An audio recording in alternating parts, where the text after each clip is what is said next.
Julie Marguier, kinésithérapeute libérale depuis plus de 15 ans et passionnée par mon métier.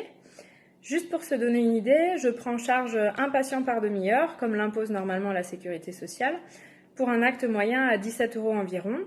Il me restera moins de 7 € par patient une fois toutes mes charges payées, sachant que nos tarifs conventionnés stagnent depuis plus de 10 ans.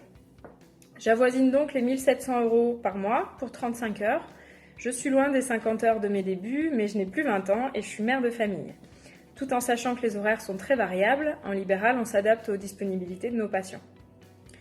Après la réforme, qui implique un doublement de mes cotisations retraite, il ne me restera moins de 1 200 € par mois, pour une retraite inférieure, loin de l'image de nantis que certains se plaisent à croire. Inacceptable pour 4 ans d'études supérieures et de très nombreuses formations.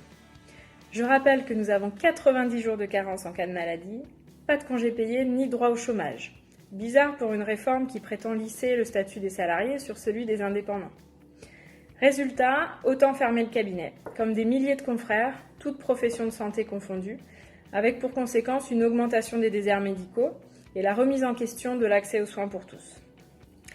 Une des compensations que le gouvernement propose est la baisse de la CSG, mais sans garantie de durée. Et c'est une grosse contradiction quand on sait que cette CSG sert à alimenter la sécurité sociale. C'est affaiblir encore le système de santé. Cette réforme se veut solidaire. Notre caisse de retraite est autonome, elle ne coûte rien à un contribuable et reverse déjà des millions aux autres caisses au nom de la solidarité. Pourquoi casser un système qui fonctionne ? Après avoir sabordé l'hôpital public, on touche maintenant aux professions libérales de santé. Précariser la santé comme la justice est inacceptable. Je suis inquiète pour ma retraite, mais aussi et surtout pour la survie de ma profession et la bonne prise en charge de mes patients. Pour toutes ces raisons, je soutiens les mouvements de grève contre cette réforme.